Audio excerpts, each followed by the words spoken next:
Bendecido día del Señor para todos.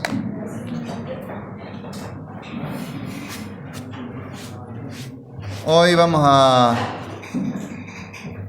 comenzar una nueva serie de sermones en este tiempo hasta que vuelva Ariel. Ahí vamos a estar con esa temática.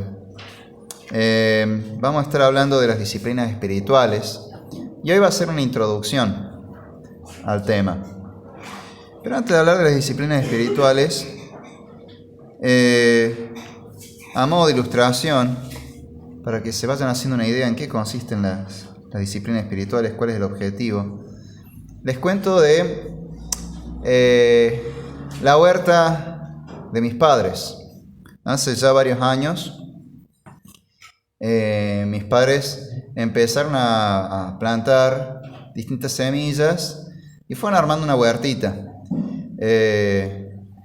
Teníamos la planta de laurel y cuando cocinamos sacamos las hojas de laurel que necesitábamos, venían de ahí.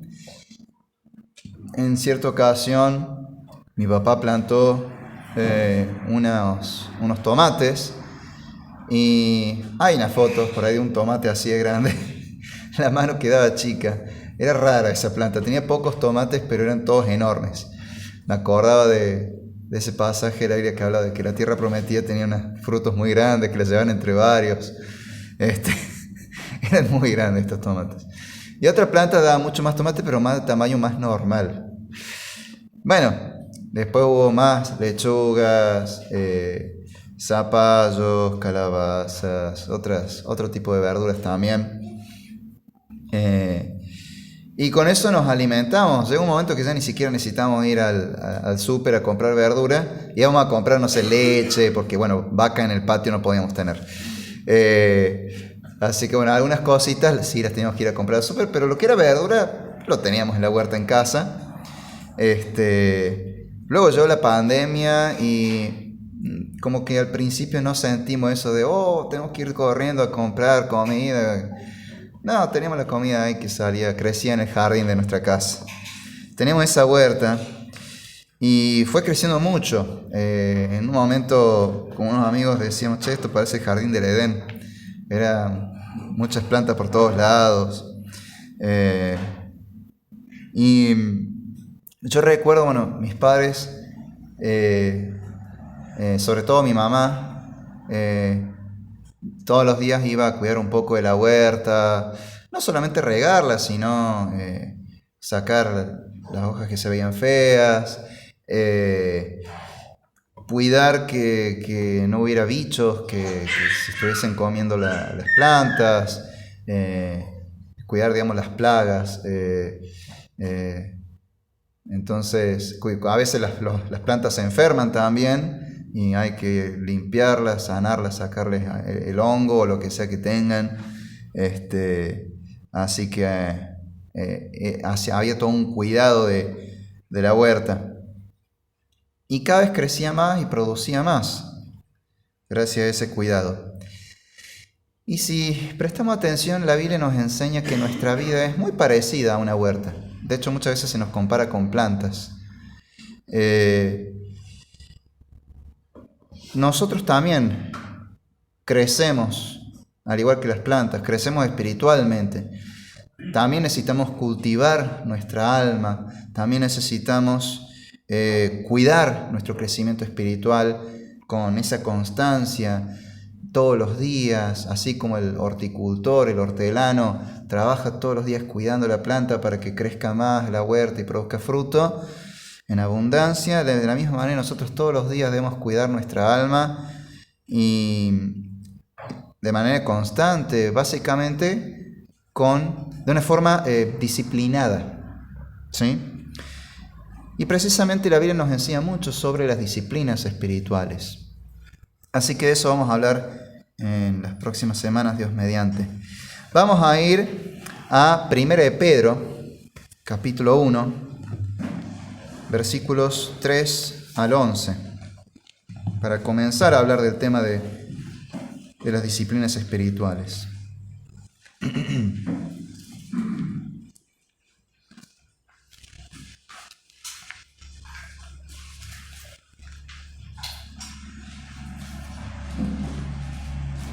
Así dice la palabra de Dios en 1 de Pedro capítulo 1 versículos 3 al 11.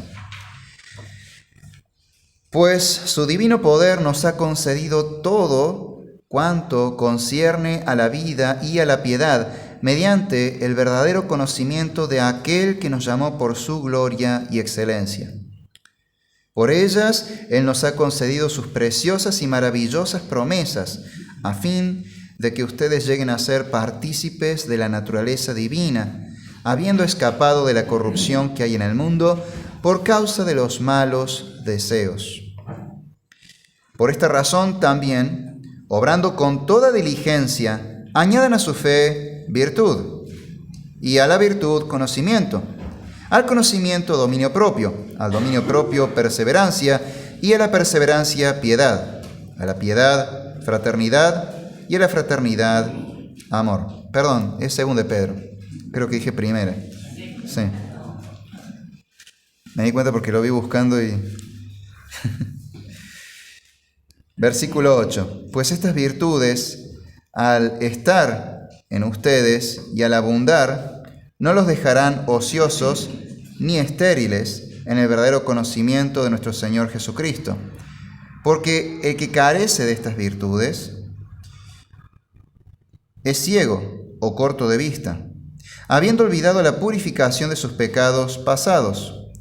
Así que, hermanos, sean cada vez más diligentes para hacer firme su llamado y elección de parte de Dios, porque mientras hagan estas cosas, nunca caerán. Pues de esta manera les será concedida ampliamente la entrada al reino eterno de nuestro Señor y Salvador Jesucristo. Amén.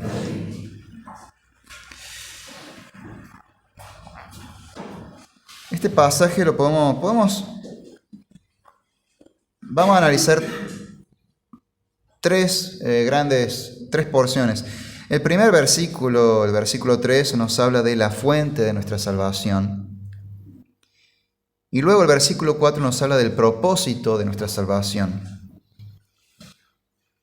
Y a partir del versículo 5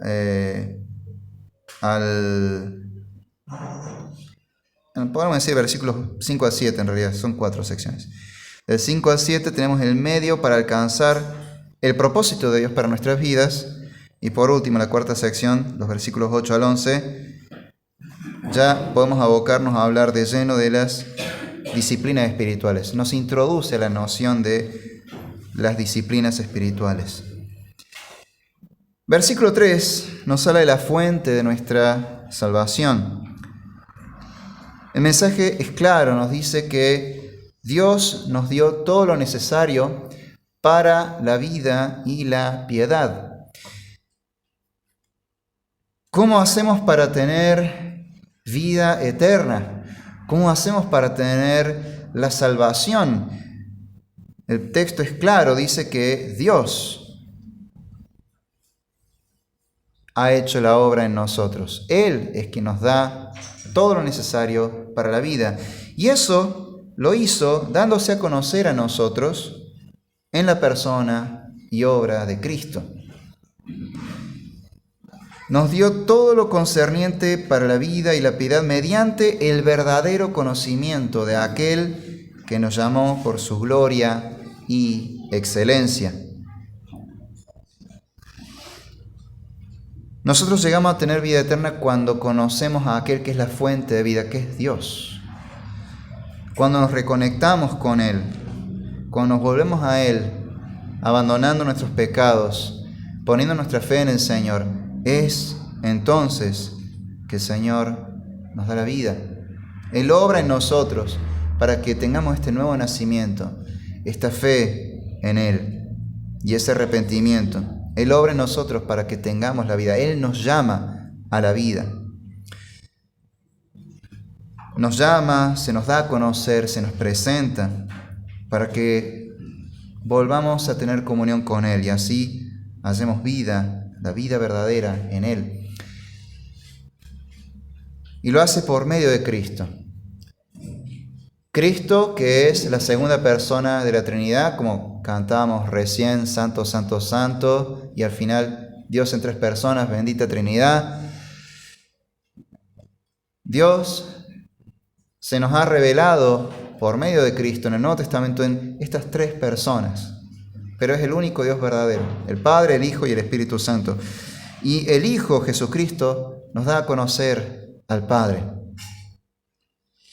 Cristo mismo nos ha dicho muchas veces que quien conoce al Hijo, conoce al Padre. Quien está en comunión con el Hijo, está en comunión con el Padre. Entonces, para leer algunos pasajes donde el Señor nos habla de esto mismo, vamos a Juan, el Evangelio según San Juan, capítulo 14, versículo 9. Juan 14, versículo 9. Empezando en el 8, uno de los discípulos, Felipe, hablando con Jesús, dice lo siguiente: Señor, muéstranos al Padre y nos basta, le dijo Felipe. Versículo 9, Jesús le dijo: ¿Tanto tiempo he estado con ustedes y todavía no me conoce, Felipe? El que me ha visto a mí, ha visto al Padre. ¿Cómo dices tú, muéstranos al Padre?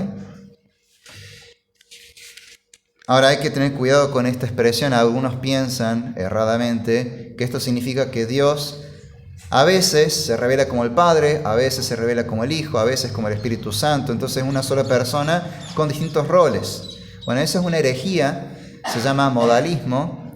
Tiene otros nombres más, pero modalismo es como el más fácil de recordar, porque tiene que ver con esto, que Dios se revela a veces de distintas modalidades, pero es siempre una sola persona, que a veces hace de Hijo, a veces hace de Padre, a veces hace de Espíritu Santo. Bueno, esa es una herejía, porque la Biblia claramente enseña que el Padre no es el Hijo, ni tampoco es el Espíritu Santo, que el Hijo no es el Padre y no es el Espíritu Santo, y que el Espíritu Santo no es el Padre ni es el Hijo, pero que al mismo tiempo los tres son el mismo Dios, una misma esencia, una misma naturaleza.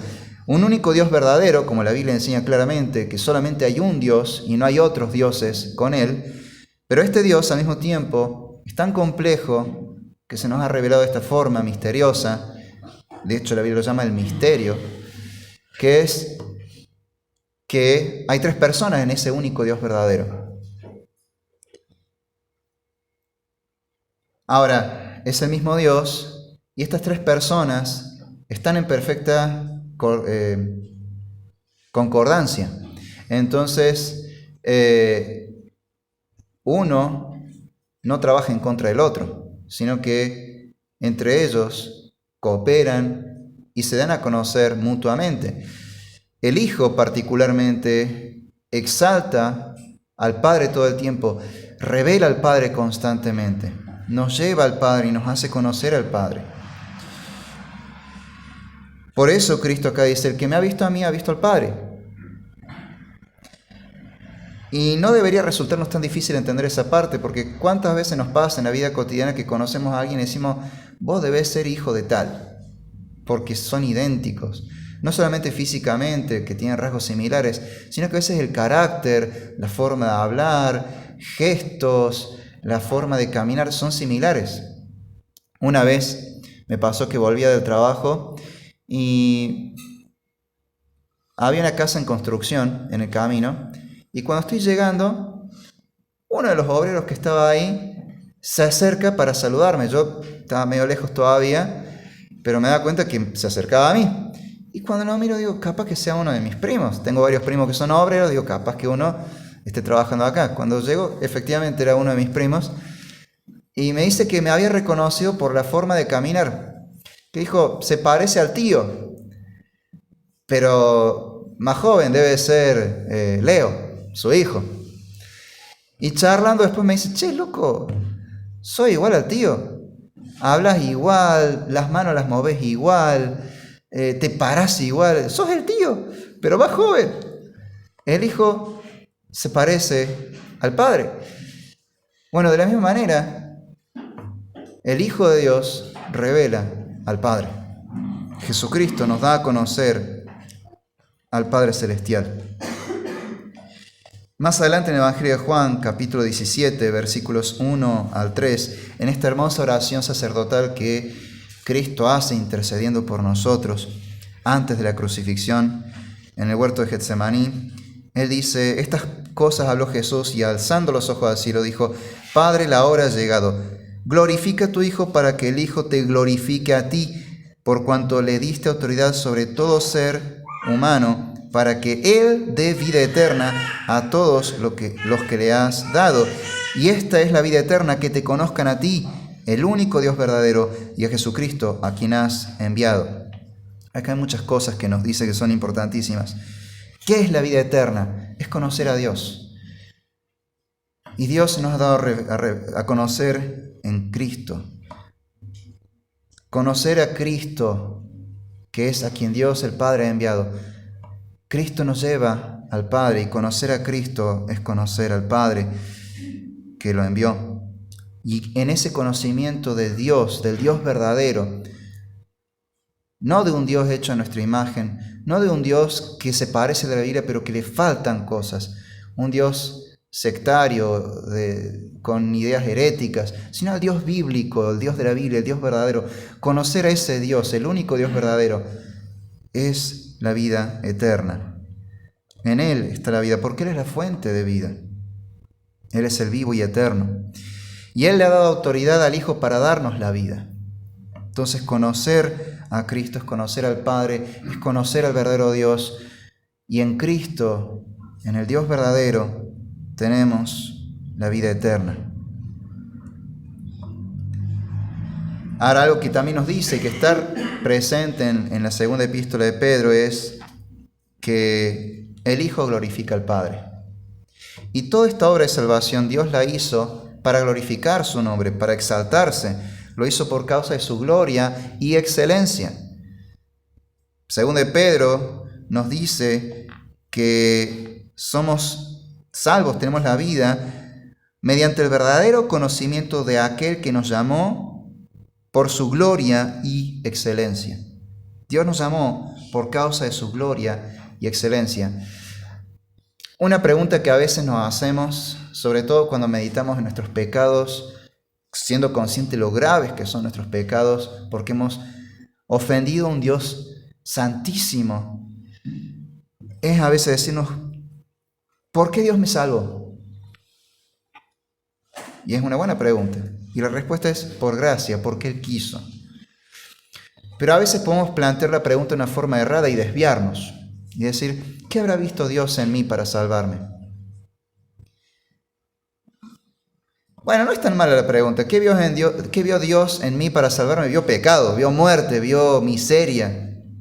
Eso vio.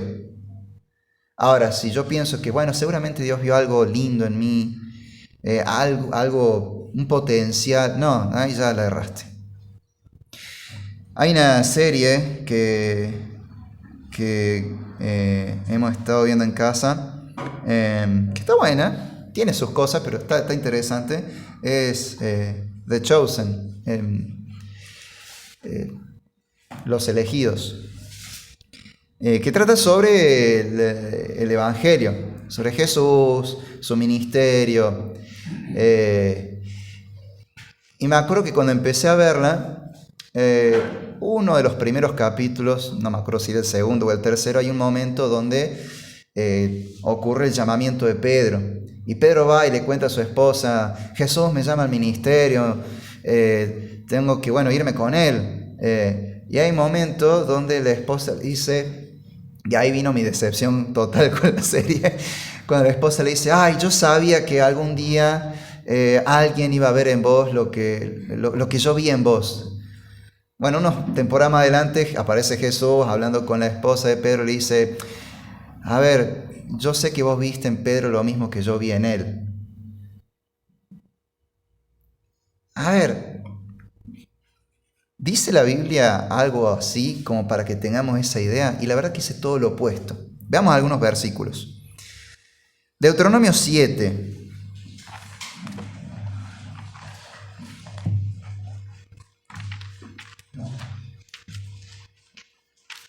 Deuteronomio 7, versículo 7.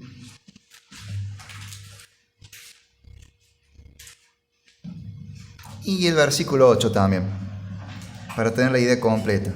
Deuteronomio 7, versículos 7 y 8. empecemos en el 6 para tener más completa la idea. Porque tú eres pueblo santo para el Señor tu Dios. El Señor tu Dios te ha escogido para ser pueblo suyo de entre todos los pueblos que están sobre la superficie de la tierra. Y uno pensaría, ¿qué tendremos de especial para haber sido hechos pueblo escogido de Dios? Inmediatamente, versículo 7, el Señor dice, el Señor no puso su amor en ustedes, ni los escogió por ser ustedes más numerosos que otro pueblo, pues eran el más pequeño de todos los pueblos. ¿Qué habrá visto Dios en mí? Nada especial al menos. No éramos numerosos, no éramos fuertes, no éramos poderosos. Hecho el más pequeño de todos los pueblos, dice.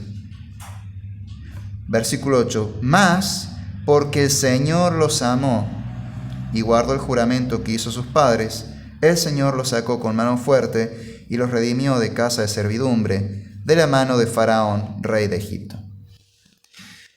¿Qué vio Dios en mí? Nada, vio pecado, vio destrucción, vio miseria, vio muerte. Pero nos amó y nos escogió y nos salvó y nos hizo su pueblo santo. No vio nada grandioso, pero Él quiso salvarnos y nos amó, quiso amarnos.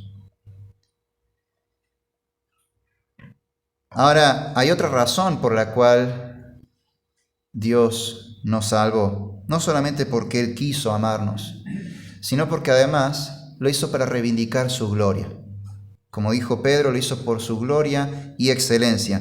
Y esto nos lo enseña también el profeta Ezequiel en el capítulo 36.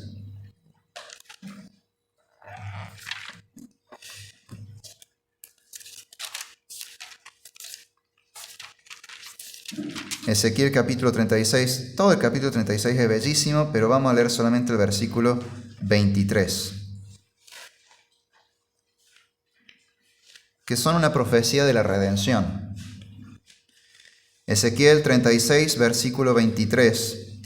Vindicaré la santidad de mi gran nombre, profanado entre las naciones, el cual ustedes han profanado en medio de ellas. Entonces las naciones sabrán que yo soy el Señor, declara el Señor Dios, cuando demuestre mi santidad entre ustedes a la vista de ellas. ¿Qué dice el Señor? Ustedes han pecado y han blasfemado mi nombre. Han hecho que mi nombre quede por el piso entre las naciones, entre los demás pueblos paganos.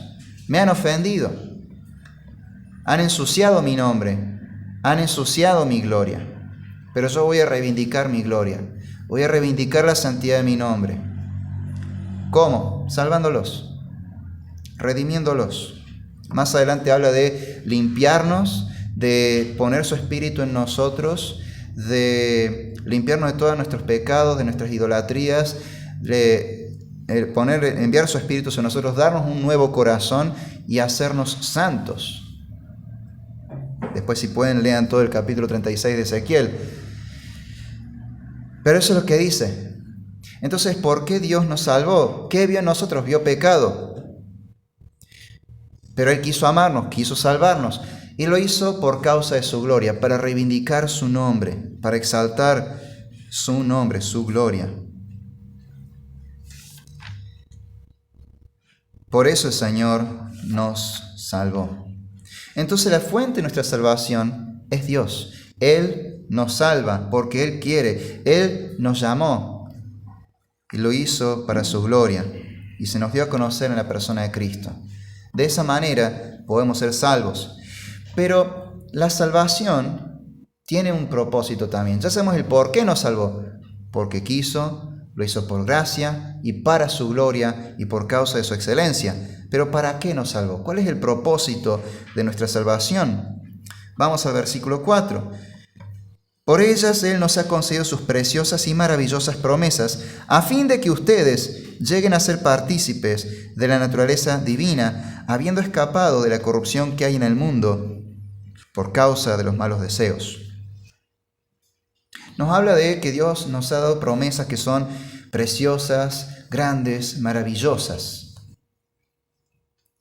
¿Y cuáles son esas promesas? Algunos dirían salud. Sanación, ya, ahora. Fuera espíritu de dengue.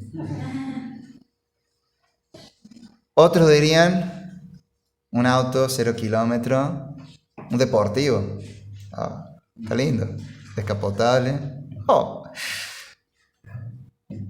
¿Dice eso? Bueno, no creo que mencione autos la Biblia. En todo caso, un caballo bonito con el pelaje. No habla nada de eso. ¿Cuáles son las promesas de Dios? Una casa enorme, un palacio para cada creyente, un reino para cada uno de nosotros, o un ministerio para todos, así ministerios llenos de gente, llenando estadios y saliendo por televisión, o si te gusta la música, ser un gran músico cristiano que vende CDs por todos lados y hace tours por todo el mundo. ¿Son esas las promesas de Dios? No, nada que ver. Las promesas de Dios, que son, preciosas y maravillosas, tienen que ver con un objetivo, a fin de que lleguemos a ser partícipes de la naturaleza divina. El propósito de nuestra salvación es que Dios quiere que lleguemos a ser partícipes de la naturaleza divina. ¿Qué significa eso? Los mormones dirían que vamos a convertirnos en dioses, vamos a evolucionar y vamos a ser dioses. Bueno, eso es paganismo total. Ya la Biblia dice que solamente hay un Dios, que no hay otro lado de Él, que no comparte su gloria con otros dioses, con ningún ídolo, con nada. Así que evidentemente eso es herejía, no es cierto. ¿Qué significa entonces? Significa nuestra santificación. Significa la glorificación de los santos. Que lleguemos a la perfección, a la santidad de Dios. Pero básicamente, para que lo entendamos palabras más simples, ser partícipe de la naturaleza divina significa llegar a ser como Cristo. Llegar a ser como Cristo significa que voy a convertir el agua en vino, que voy a caminar sobre el agua. Estaría buenísimo, pero no es eso. Significa ser parecidos a Cristo en su carácter. Ser santos como Él es santo. Tener el carácter de Cristo en nuestras vidas. Llegar a ser partícipes de la naturaleza divina significa llegar a ser como Cristo, parecernos a Cristo. Reflejar a Cristo en nuestras vidas. Ahora, eso es algo que va a lograrse al final, cuando el Señor vuelva, y entonces seamos transformados en un abrir y cerrar de ojos, dice 1 Corintios 15.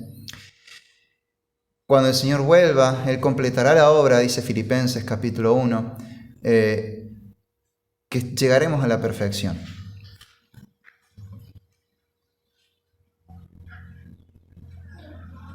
Eso es algo a lo que Dios quiere llegar y por eso está obrando en nuestras vidas. Él nos está santificando. A eso quiere llevar, a que seamos semejantes a Cristo. Vamos a Romanos capítulo 8, versículo 29.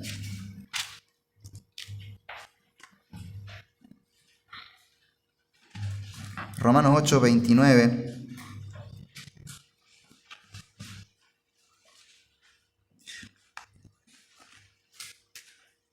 Empezando en el 28, para enfatizar esto del propósito de Dios. ¿Para qué Dios nos salvó? Romanos 8, 28 y 29. Y sabemos que para los que aman a Dios, todas las cosas cooperan para bien. Esto es, para los que son llamados conforme a su propósito. Dios nos salvó con un propósito. ¿Cuál es? Al final del 29 lo tenemos. Porque a los que de antemano conoció, también los predestinó a ser hechos conforme a la imagen de su Hijo, para que Él sea el primogénito de entre muchos hermanos. El propósito de Dios es hacernos conforme a la imagen de su Hijo Jesucristo. Primera de Juan, epístola que hemos estado explorando hace poco con el pastor Ariel. Primera de Juan, capítulo 3, versículo 2.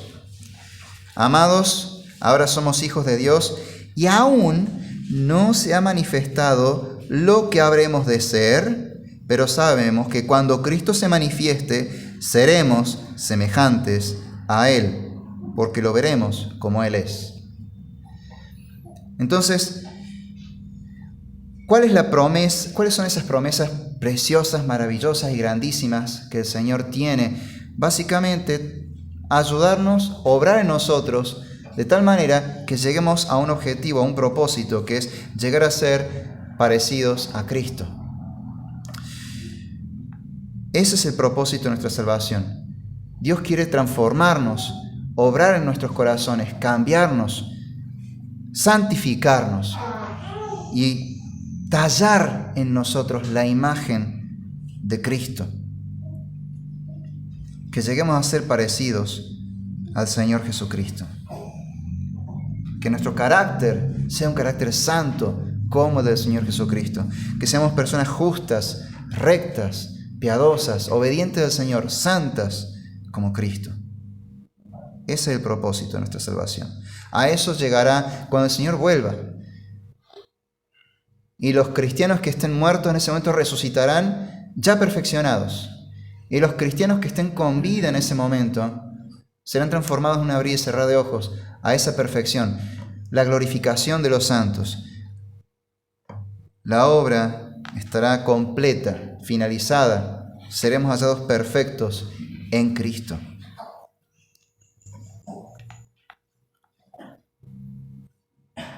Como dice Filipenses 1, el que comenzó la obra en ustedes la perfeccionará hasta el día de Jesucristo.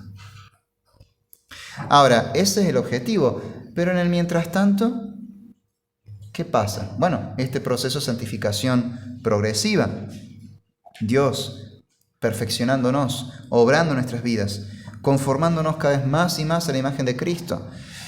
Y en ese proceso, Dios obra en nosotros, pero también nos exige nuestro compromiso. Él obra en nosotros para que nosotros podamos obrar en obediencia y en santidad. Y esto nos lleva a los versículos 5 y 7, al medio para alcanzar el propósito de Dios para nuestras vidas. Y dicho sea de paso, cuando uno se pregunta, ¿cuál es el propósito de Dios para mí? ¿Cuál es la voluntad de Dios para mi vida? ¿Qué propósito tiene la vida? Es esa, llegar a ser como Cristo, nuestra santificación. De hecho, en una epístola dice muy explícitamente, esta es la voluntad de Dios, vuestra santificación. Más claro, échale agua.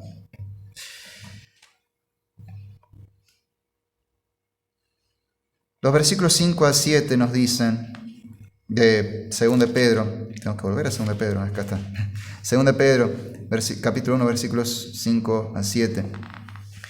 Por esta razón, es decir, porque Dios quiere hacernos semejantes a Cristo, por esta razón también, obrando con toda diligencia, añadan a su fe virtud, y a la virtud conocimiento, al conocimiento dominio propio perseverancia, y a la perseverancia piedad, a la piedad fraternidad, y a la fraternidad amor.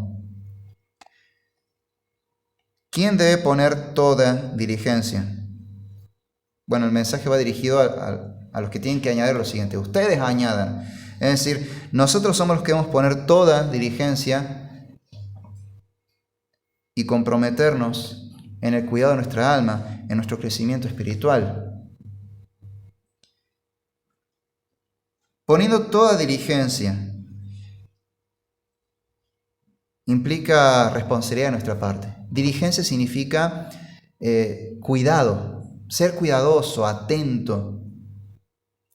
Ser personas diligentes es ser personas cuidadosas, responsables, que prestan atención en lo que hacen. Entonces nosotros debemos poner toda diligencia, poner todo el corazón, nuestro esfuerzo, nuestras intenciones, nuestra voluntad, rendirlos a Dios y consagrarnos a lo que Él nos encarga, a hacer su voluntad, con responsabilidad, con dedicación, con atención, con cuidado, con prudencia y cautela.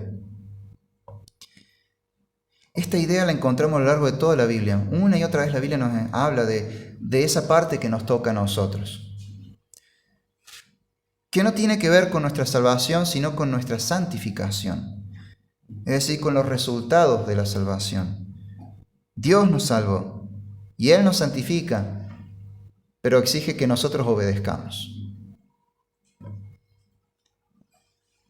Vamos a algunos pasajes que también nos hablan de esta idea. Hebreos, capítulo 12, versículo 14.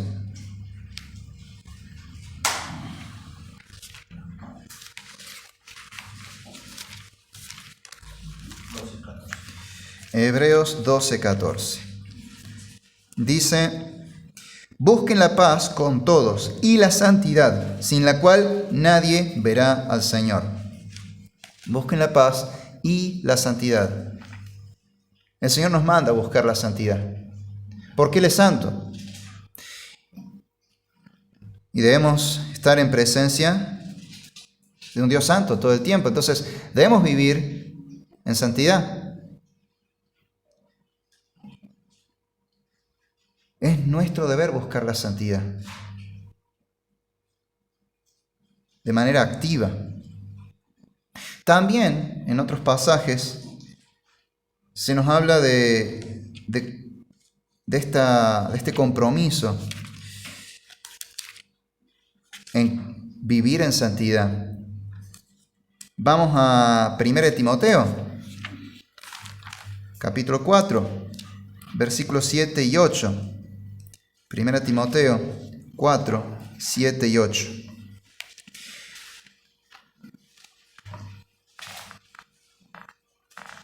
Pero no tengas que ver con las fábulas profanas propias de viejas. Más bien, disciplínate a ti mismo para la piedad. Ahí hay un mandamiento: disciplínate a ti mismo para la piedad. Porque el ejercicio físico aprovecha poco, pero la piedad es provechosa para todo, pues tiene promesa para la vida presente y también para la futura. Hay muchas cosas en las que dedicamos tiempo, disciplina, rutina, esfuerzo, y quizás son cosas que en sí no son malas, pero hay algo muy importante que no debemos descuidar y en lo que debemos poner todo nuestro empeño, y es en disciplinarnos para la piedad. Y acá ya empezamos a hablar puntualmente, más explícitamente, de las disciplinas espirituales. ¿Por qué disciplinas? Porque justamente poner toda diligencia implica ser disciplinado. Implica una dedicación, un cuidado, una dedicación exhaustivas, un entrenamiento. Cuando yo estaba en la universidad, hubo un tiempo que estaba siendo discipulado por Scott Jackson, y en una de las reuniones él me dijo, bueno, vieron que él sabe mucho de deporte, tiene un ministerio de evangelización relacionado con el deporte, y me dio una metáfora deportiva. Él me dijo: podés tratar de ser como Cristo o podés entrenarte para ser como Cristo. En el sentido, bueno, uno puede, suponete que jugás un deporte y lo haces por gusto, con tus amigos, y no sos Messi, pero podés tratar de jugar bien y más o menos jugás a que sos Messi, pero no sos Messi. Ahora, si te entrenas, capaz que llegás a ser como Messi o capaz que incluso más que él, pero tenés que entrenarte. Si no, jugás por diversión, es un pasatiempo, pero queda ahí, no sos el gran jugador, no te va a llamar ningún director técnico para jugar en el Mundial, tenés que entrenarte. Bueno, de la misma manera, podés ser un cristiano mediocre, que dice, bueno, yo quisiera ser como Cristo, quiero ser santo, pero no haces nada para vivir en santidad. Ahora, puedes ser disciplinado en el Señor, hacer lo que el Señor te manda, y te estás entrenando, te estás disciplinando. Y ahí sí hay más chance de que llegues a ser como Cristo. Pero si solamente decís, yo quiero ser santo, pero no busco la santidad, no voy a ser santo. No me va a llegar un ángel que me toque con una varita mágica y me diga, ya sos santo. Tenemos que buscar la santidad, tenemos que disciplinarnos para la piedad.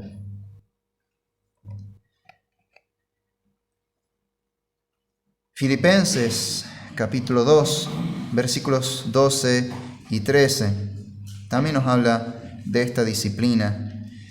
Y acá nos presenta la idea de que en nuestra santidad hay dos partes, una obrada por Dios y una en la que obramos nosotros.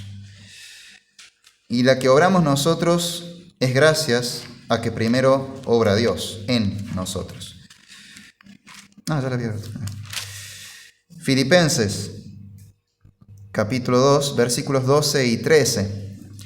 Así que, amados míos, tal como siempre han obedecido, no solo en mi presencia, sino ahora mucho más en mi ausencia, ocúpense de su salvación con temor y temblor, porque Dios es quien obra en ustedes, tanto el querer como el hacer, para su buena intención. Por un lado nos dice, ocúpense de su salvación con temor y temblor, y por otro lado dice, Dios es el que obra en ustedes. Bueno, a veces este pasaje se lo entiende mal y algunos piensan que está diciendo, bueno, yo tengo que orar para salvarme. Y es como, pero Dios también obra, entonces como que yo ayudo a Dios a salvarme. Rarísimo, pero bueno, hay quienes piensan así. Eso también es herejía. Pero este pasaje en realidad cuando habla de ocupar nuestra salvación con temor y temblor, si uno lee toda la epístola, uno se da cuenta que en realidad está hablando de la vida que viene por la salvación. Ya has sido salvado, entonces ocúpate de cuidar esa nueva vida que tenés, con temor y temblor. Entonces está hablando de nuestra santificación. Ocupar nuestra salvación con temor y temblor significa ocuparnos de vivir en piedad, de vivir en santidad. Y debemos ocuparnos de ello con temor y temblor, con reverencia a Dios. Pero teniendo este consuelo, no es dependiendo de mis propias fuerzas, porque yo soy débil, yo soy pecador. Como decía Lutero, creía que el viejo hombre había muerto cuando me bauticé, pero descubrí que el desgraciado sabía nadar.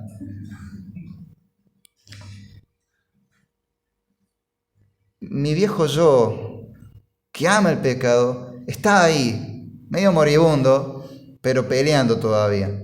No se rinde. Y si depende de mis fuerzas, no puedo. Hay un lado mío que es pecador, que todavía ama el pecado. Si dependo de mis fuerzas, estoy en el horno. Pero Dios es quien obra en nosotros, tanto el querer como el hacer, para su buena intención. Es decir, Dios pone en nosotros el deseo de querer vivir en santidad y para su gloria, en obediencia a Él.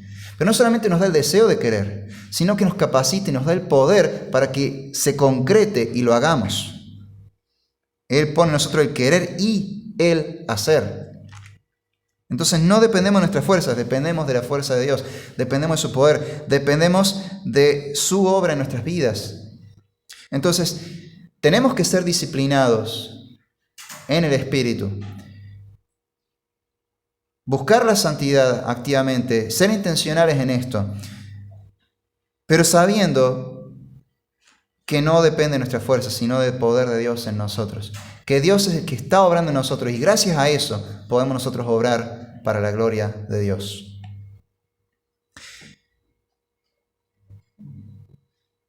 Entonces nosotros debemos poner toda nuestra diligencia en nuestro crecimiento espiritual. Y lo que describe Pedro en su segunda epístola es una especie de escalera espiritual. Añadan esto, y luego esto, y luego esto. En un sermón que predicó Ariel hace 1 o 2 meses atrás sobre este mismo pasaje, él explica algo que dice este pasaje de 1 Pedro y que a veces puede pasar por alto. Nosotros añadimos ciertas cualidades a algo que Dios ya puso en nosotros, que es la fe. Nosotros no ponemos la fe. Dice, añadan a su fe virtud. Ahora, ¿de dónde salió esa fe? La puso Dios. Es Él el que llamó. Es Él el que puso la fe ahí. Yo no la puse. No podría, no hubiera querido. Dios me llamó, por ende Él puso la fe ahí. La salvación es de Dios. La fe salvadora la pone Dios. Pero en la santificación, Él obra en nosotros para que nosotros respondamos en santidad. Y entonces ahí sí viene una parte que Él nos exige a nosotros. Ustedes añadan a lo que yo ya hice, a la fe que ya le puse a ustedes sumen todas estas otras cualidades. Vamos a tratar de ver rapidito una por una. Añadan a su fe virtud. Virtud son cualidades positivas, las virtudes de un carácter, de un buen carácter, de una persona con buenas cualidades. Y básicamente tiene que ver con esos primeros pasos cuando uno recién se convierte, que es un bebé espiritual. Todavía tiene mucho por aprender hasta que muera o hasta que el Señor vuelva, si viene antes de nuestra muerte. Hay mucho por aprender. Pero uno recién se convierte y dice, bueno, ya soy salvo. ¿Y ahora qué? ¿Qué sigue? Y bueno, al principio te enseñan algunas cositas. Bueno, deja esto es pecado, no lo hagas. Generalmente en base a lo que quien te enseñó el Evangelio, quien te está discipulando, conoce vos. Bueno, vos tenés esta característica que es pecado. Bueno, esto no lo haces, no tomes más, no te alcoholices más, no te emborraches más, te drogabas, no te drogues más, le eras infiel a tu esposa y ya no lo hagas más, eras un padre medio ausente y empezá a estar presente. Deja estas cosas puntuales que son tus pecados más evidentes ahora y empezá a hacer esto otro que Dios manda. Y son los primeros pasos de ese bebé espiritual. Son esas pequeñas virtudes que van, las primeras virtudes del cristiano. Pequeños pasos de obediencia al Señor. Y a veces uno tiene que entender que no necesitamos quizás saber tanto para empezar a obedecer a Dios. Hay cosas que no las sabemos, que no las entendemos del todo, pero Dios las ordena y tenemos que obedecerlas igual. Hay algo peculiar. Si uno va a Éxodo capítulo 24, versículo 7, cuando Dios está concertando el pacto con Israel en el monte Sinaí, Él ya le dio la ley, los mandamientos a Moisés, pero todavía Moisés no se los ha leído al pueblo. Sí, Moisés le está diciendo, bueno, acá está el pacto. Acá están las estipulaciones del pacto que Dios hizo con el pueblo. Y el pueblo responde, nosotros haremos y escucharemos. Y después de eso, Moisés les enseña los mandamientos. Ahora interesante que el pueblo dice, nosotros haremos y escucharemos. No dice, primero vamos a escuchar y si nos parece bien, vamos a hacer. Sino que dice, nosotros haremos y luego escucharemos. Es decir, sabemos que tenemos que obedecer a Dios. Vamos a obedecer y después, a medida que vamos aprendiendo, seguimos escuchando y aprendiendo y obedeciendo mejor. Pero arrancamos obedeciendo. Yo sé que tengo que obedecer a Dios. No soy un erudito en teología, pero sé que tengo que obedecer a Dios. Vos decime lo que el Señor manda y yo lo hago. Son esos primeros pasos, es decir, tenemos que empezar a obedecer al Señor. Pero a medida que obedecemos, podemos ir aprendiendo más. Y entonces viene la siguiente virtud, a la siguiente cualidad. A la virtud, sumarle conocimiento.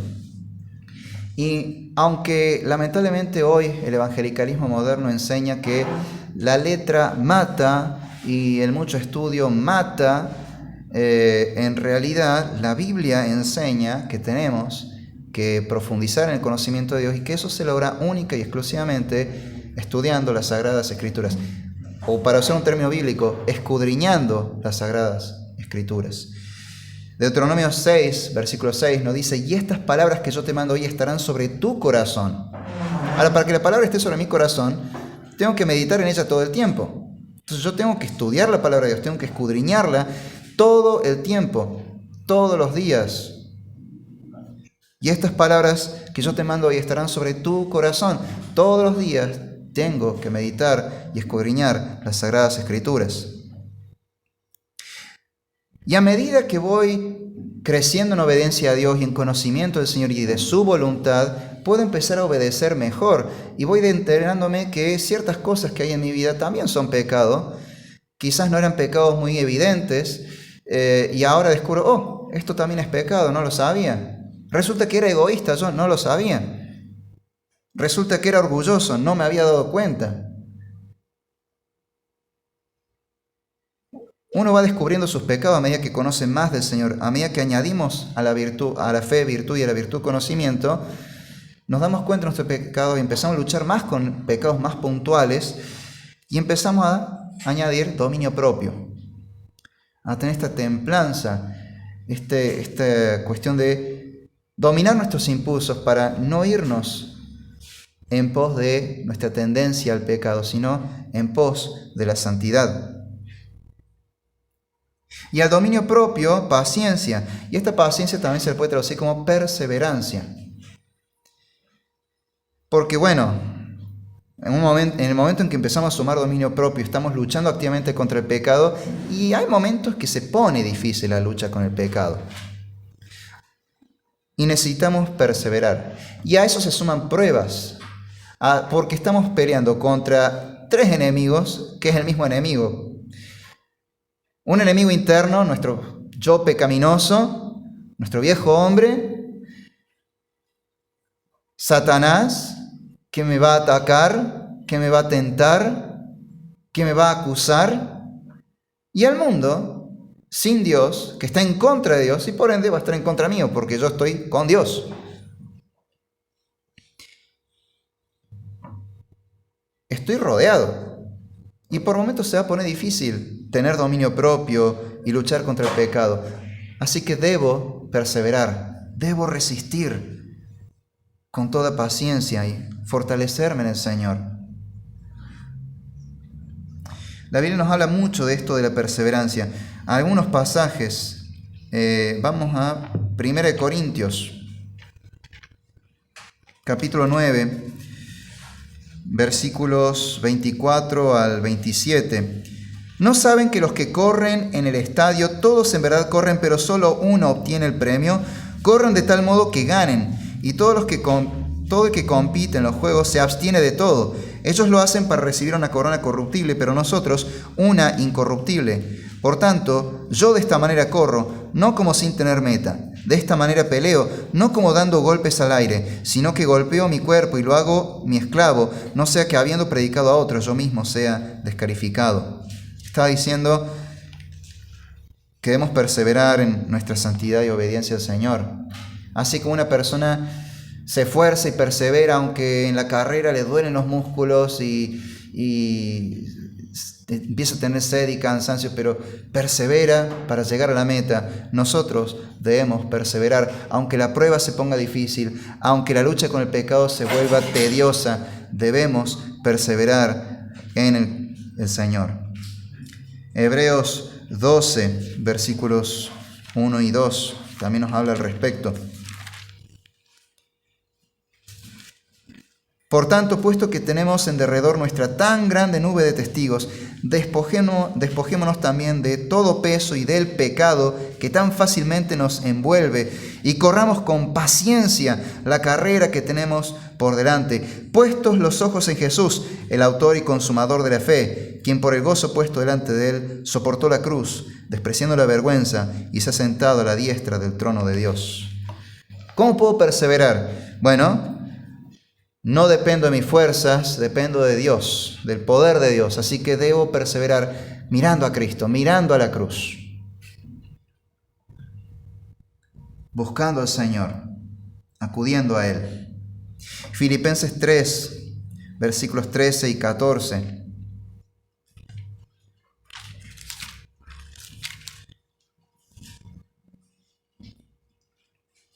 Hermanos, yo mismo no considero haberlo ya alcanzado, pero una cosa hago, olvidando lo que queda atrás y extendiéndome a lo que está delante, prosigo hacia la meta para obtener el premio del supremo llamamiento de Dios en Cristo Jesús. Quiero ser como Cristo y sé que voy a hacerlo. Es la promesa del llamamiento, pero tengo que perseverar, proseguir. Perseverar y luchar contra el pecado. corriendo hacia Cristo. Segunda Timoteo, capítulo 2, versículos 3 y 6.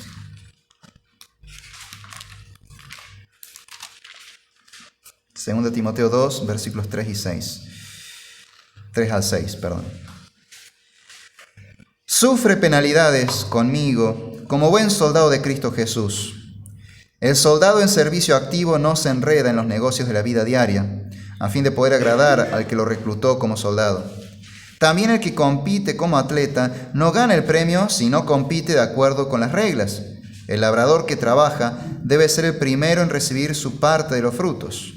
Considera lo que digo, pues el Señor te dará entendimiento en todo.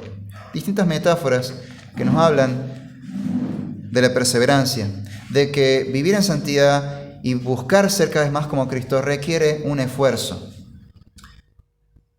Sufrir penalidades, una palabra bastante fea. ¿Quién quiere sufrir? Realmente nadie, pero va a haber que atravesar sufrimiento a veces, pero debemos perseverar. La promesa es preciosa, grandísima y maravillosa. A esa perseverancia, a medida que perseveramos, se le va a añadir la piedad. A medida que triunfamos sobre el pecado, vamos creciendo en el Señor, madurando, creciendo espiritualmente y vamos creciendo en piedad. La piedad es otra palabra para santidad, que es otra forma de decir que somos como Cristo. Vamos a ir conformándonos cada vez más a la imagen de Cristo. Y ese es el objetivo. Dios quiere que seamos santos como Cristo. En Levíticos 19, 1 y 2 nos dice Dios que Él llama a su pueblo, sean santos porque yo, el Señor su Dios, soy santo. Y en 1 de Pedro, capítulo 1, versículos 14 y 16, el apóstol Pedro cita a Levítico diciéndonos: como hijos obedientes, no se conformen a los deseos que antes tenían en su ignorancia, sino que así como aquel que los llamó es santo, así también sean ustedes santos en toda su manera de vivir. Porque escrito está, sean santos, porque yo soy santo. A medida que luchamos con el pecado, a medida que buscamos la santidad, a medida que perseveramos con fe en el Señor, Él va obrando en nuestras vidas, triunfamos sobre el pecado y cada vez más crecemos espiritualmente y nos vamos conformando más y más a la imagen de Cristo. Vamos siendo santificados más y más. Ahora, esa santidad nada tiene que ver con ser un santurrón. Nada tiene que ver con la actitud de los falsos santos, que en su orgullo menosprecian a los demás. El verdadero santo tiene compasión, misericordia y amor por los demás, porque si Él es santo así como Dios es santo, entonces en Él empiezan a habitar las virtudes de Dios. Y una de sus cualidades, uno de sus atributos es la misericordia. Y el verdadero santo empieza a tener misericordia de otros. Y así nace en nosotros el afecto fraternal. La Biblia nos enseña muchas veces que nuestra fe se vive en comunidad. Segunda Timoteo 2:22 dice: huye de las pasiones juveniles y sigue la justicia, la fe, el amor y la paz. ¿Solo? ¿En aislamiento? No. Con los que de corazón limpio invocan al Señor. La fe se vive en comunidad. La fe se vive en el contexto de la iglesia. Debemos amarnos unos a otros, todos los cristianos. De hecho, este es un mandamiento que Cristo nos dio encarecidamente en Juan capítulo 13, versículos 34 y 35, nos dijo: este es mi mandamiento, que se amen unos a otros. Como yo los he amado, que así se amen unos a otros. Y en esto sabrán todos que ustedes son verdaderamente mis discípulos, si tienen amor los unos por los otros. Y en Juan 15, versículos 12 al 13, nos repite este mandamiento y nos dice: no hay mayor amor que este, que uno dé la vida por sus amigos. Entonces el afecto fraternal es la cualidad del santo, de la persona que está siendo conformada a la imagen de Dios. Un verdadero cristiano ama a otros cristianos, ama a sus hermanos en la fe, tiene compasión de ellos, se compadece, tiene misericordia de ellos, los ayuda, ora por ellos. comparte con ellos, es atento. No son solamente palabras bonitas. Dios te bendiga, hermano. Yo amo a mis hermanos. Yo amo a Dios y por ende amo a todos. No, tienen que ser acciones. El verdadero amor se muestra en actos de voluntad concretos, en acciones, en hechos. 1 de Juan, capítulo 3, versículos 16 al 18 nos dice: en esto conocemos el amor, en que Él puso su vida por nosotros. También nosotros debemos poner nuestra vida por los hermanos. Pero el que tiene bienes de este mundo y ve a su hermano en necesidad y cierra su corazón contra él, ¿cómo puede morar en él el amor de Dios? Hijos, no amemos de palabra ni de lengua, sino de hecho y en verdad.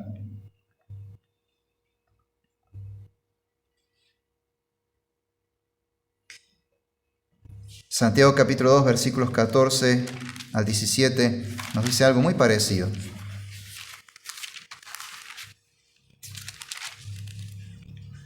¿De qué sirve, hermanos míos, si alguno dice que tiene fe, pero no tiene obras? ¿Acaso puede esa fe salvarlo? Si un hermano o una hermana no tienen ropa y carecen de sustento diario, y uno de ustedes le dice: vayan en paz, caliéntense y sáciense, pero no les da lo necesario para su cuerpo, ¿de qué sirve? Así también la fe por sí misma, si no tiene obras, está muerta. La fe verdadera, la fe salvadora, nos lleva a una vida distinta. Una vida de amor al prójimo, una vida de amor a los hermanos. Yo puedo decir que creo mucho en Dios. Yo puedo decir que estoy lleno de amor de Dios.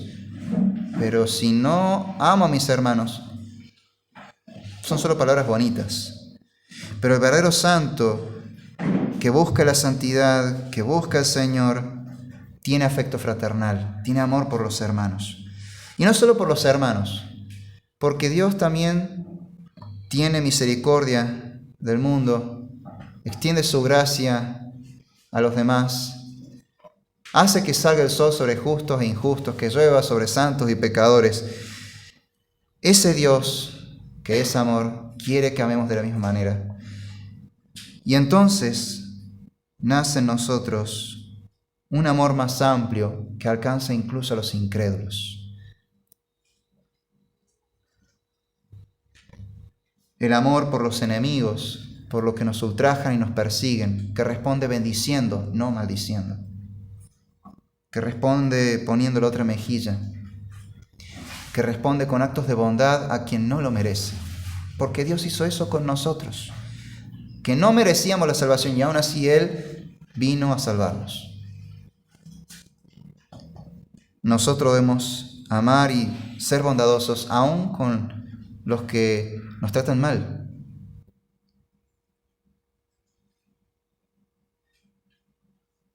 Y Cristo nos ha dado un ejemplo sublime, porque Él, como dice 1 Pedro 2, 21 al 24, después léanlo tranquilos, Él estando en la cruz no maldijo, encomendó todo a Dios y permaneció en la cruz para salvarnos. El Señor quiere que tengamos esa clase de amor. Lean también después el Sermón del Monte en la sección que habla del amor a los enemigos. Mateo 5, versículos 38 y 48. Se nos exhorta a responder con bendición y amor a los enemigos, porque Dios así actuó con nosotros.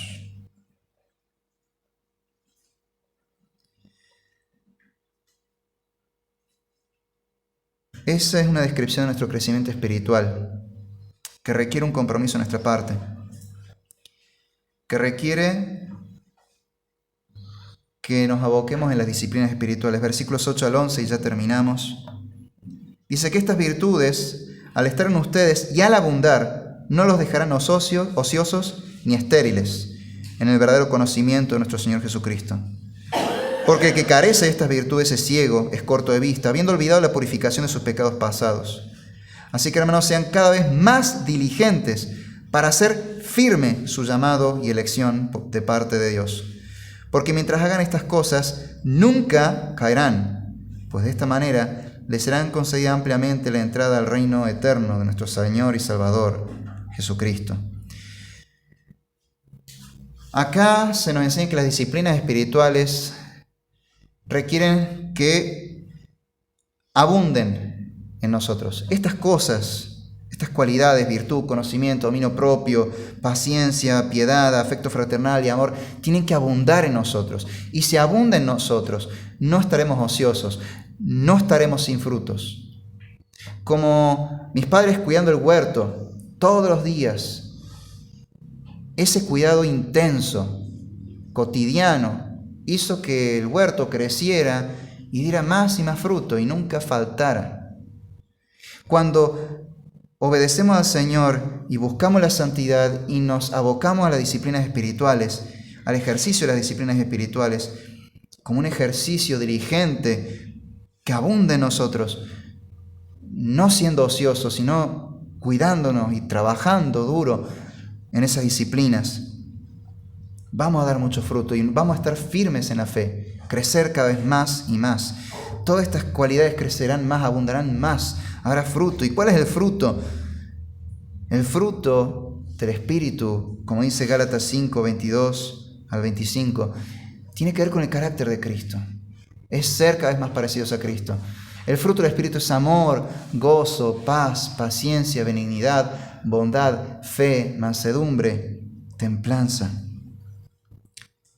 Y no hay pecado, no hay ley del pecado que pueda acusarnos cuando esos frutos abundan, cuando ese fruto del carácter de Cristo abunda en nosotros. Pero tenemos que estar firmes, ser disciplinados en ejercitarnos para la piedad. Hay muchas disciplinas espirituales, pero en esta serie vamos a estar hablando en las siguientes semanas de algunas de ellas. Vamos a hablar de la lectura de la Biblia, vamos a hablar de la oración, del ayuno y del servicio, como algunas disciplinas espirituales en las cuales podemos ejercitarnos para la piedad. Sabiendo esto, que Dios es el que produce en nosotros el querer y el hacer. Oremos. Señor Dios, Padre nuestro, te pedimos que obres en nuestros corazones. Gracias por la salvación que nos das en Cristo. Gracias por esa fe salvadora que pones en nosotros. Ahora, Señor, te pedimos que, conforme a tus promesas, obra en nosotros para que tengamos no solamente el deseo, el querer ser como Cristo, sino que también podamos obrar en obediencia a ti y llegar a ser cada vez más parecido a Cristo. Señor, obra en nuestras vidas. Danos la fortaleza en tu poder. Santifícanos para que seamos piadosos, para que realmente nos ejercitemos en estas disciplinas espirituales, nos ejercitemos para la piedad, para buscar la santidad, buscar ser cada vez más como Cristo. Señor, que todos los días de la semana, todo el tiempo, en todo lugar, estemos buscando honrarte y ser un reflejo de Cristo, andar en sus pisadas, seguir su ejemplo. Obra en nosotros, Señor, fortalécenos para que seamos edificados a la imagen de Cristo y para que tu nombre sea glorificado entre las naciones. Por Jesucristo nuestro Señor te lo pedimos.